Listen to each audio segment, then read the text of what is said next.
Hello supervisors, I hope you're doing well. So as I mentioned in our morning meeting today, the students need to have their second official supervisor meeting that they need to log on Manage Back by the 15th of November. As a reminder, they do that by logging this into the Meetings with Supervisors tab, and this serves as part of our proving the students have been academically honest throughout the process. Students have been told to reach out to you as early as today. Hopefully some of you start receiving emails. Just be on the lookout for those. If there's any reason why you cannot meet with your student by the deadline, remember it's okay as long as you have discussed with them and communicated with me that it's going to be happening at a later date. Like for example, we can't meet by Wednesday, but we can meet by Friday. That's completely fine. Just let me know that everything's good with that.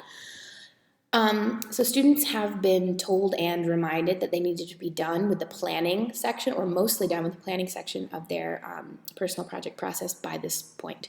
So they have been working since the 15th of September on this, so it will be almost exactly 2 months by the time the date comes around. So if you come to this resource, it's completely outlined exactly what they need to have created, like their action plan, some examples of what that might look like, as well as how to create success criteria for their product. So what their product is going to look like in order to be successful. They've also been told that both the planning and their success criteria need to be based on research. So students should be able to show you some substantial amounts of research and be able to highlight their research skills. Why is the research important for planning? Well, a student who chooses to create a play as a product needs to have researched what makes a good play, needs to have researched what are the different, or what are some successful examples of plays, what goes into putting on a play, and so on and so forth. They need to actively seek out the information that they have chosen to learn in their learning goal and seek out what's required to create a successful product. So based on that research, they should know what their product is going to look like, what qualities it needs to have and needs to meet in order to be successful, i.e. the success criteria, and an action plan to complete that product and reach those success criteria. So we should be seeing evidence of those things. It's okay if some of those things are not perfect or not completely fleshed out. This is where you come in and try to help them maybe consider different categories that they might need for their success criteria, or think of different formats that they could potentially use for an action plan if something like this doesn't work for them.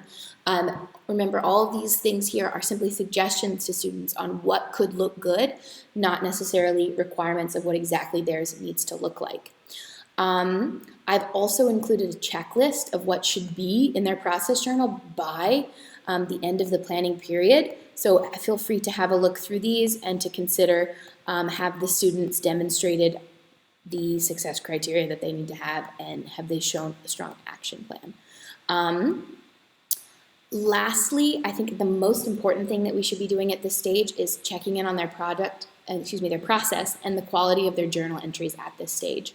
So if you look here, one, it's a reminder of how to look at your students' personal project process journal, but it's really important to take note about what a successful process journal entry should look like. It needs to be something that reflects on use of ATL skills. It needs to be something that shows regular updates. It needs to be something that links to, in some instances, the IB learner profile or global context, where they're actively applying things that they've learned in the IB to their work as learners on their personal project. But more than anything, I think it's important that you help check with your students that they're crafting entries successfully.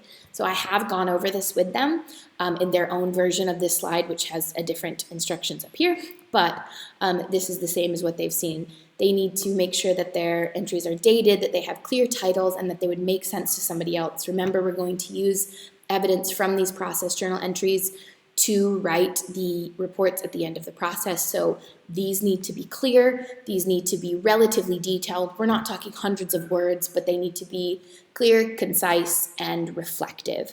So be checking to see if your students have accomplished that.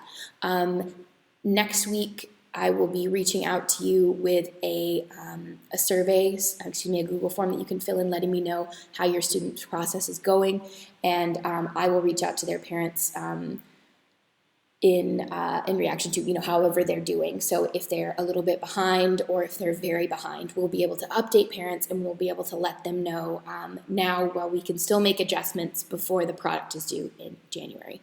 So thank you for your efforts, and have a good week.